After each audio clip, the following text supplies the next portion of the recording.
In 2017, when U.S. Soccer Federation released their first, or at least first to my knowledge, Pride kits, and the kits are the uniforms that the men's team and the women's team wear. They have different themes throughout the year.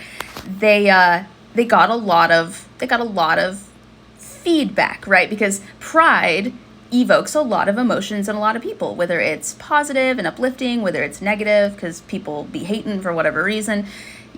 Pride tends to evoke feelings and thoughts and feedback. But when you mix pride and sports, obviously, you're going to get a ton of phone calls, like a ton, hundreds of phone calls.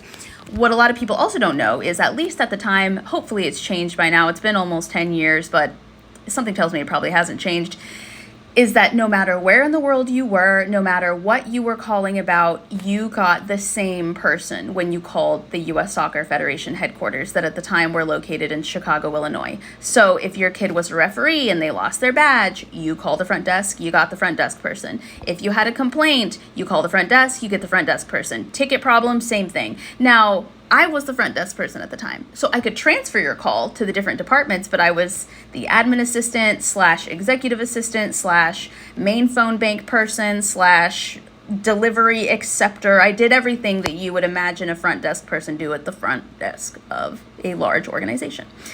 So anyway, 2017, Pride, the kits come out. And people start calling.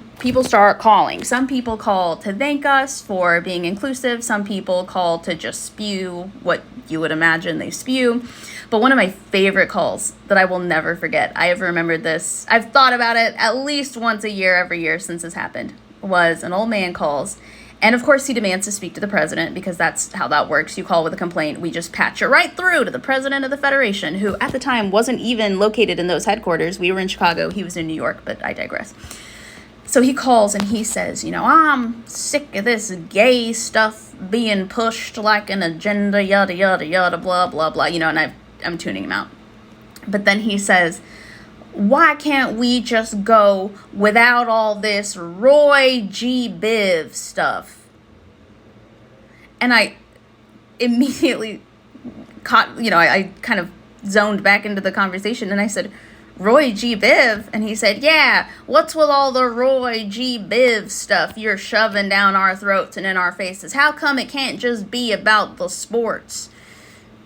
And I said, I'm so sorry, do you mean LGBTQ plus? And there was a long silence, and then he just hung up.